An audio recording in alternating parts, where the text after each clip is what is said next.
Kardom don marliya tum lasi neli mo pen saminar than pulo je neli na update bo iji pu setame neli hadak dodunan dodun lo 11 phase an 11 round an patang dun lo setame la so phiben mangke neli ining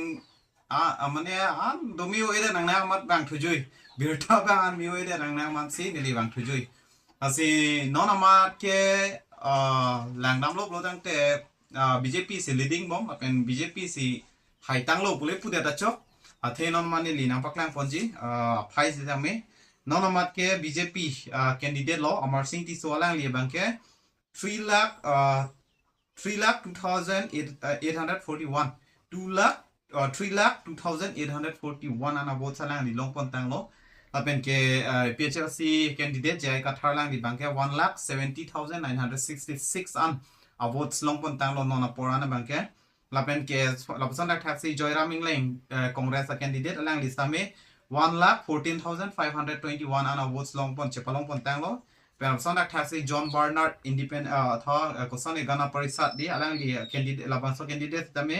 10,109 an John Barnard se tame chepalong pon tang lo lapen Johnson be SDC pen thordon candidate alang li same 8,899 ana votes chepalong pon tang lo lapson dak taxi nota none of the above along sitami penang an ke jok aphai duk pikhayang peneng ke sikwan mablo tang ke 14,628 ana tumke nota mati none of the above ma jok phan taka li long se jok pon tang lo nasi non amat lang dam lo tang te ke compete ke lalo je APHLC candidate jai ka thar la ben ke BJP candidate Amar Singh ti so latung bai niang bong si compete lo la pen BJP bang leading pon ke la hen lo je 1,31,875 votes kan sialang di leading pon bom lang high pon bom lang lachila bangso teng lo tang te 1,31,875 ana votes sa ke palong dun je bang ke apora velo non ke 12 round an lo jo aposi katuka we ke 16 round anve jibon nili kachinia teng lo tang te lanvet lo tang te kijurlo aposi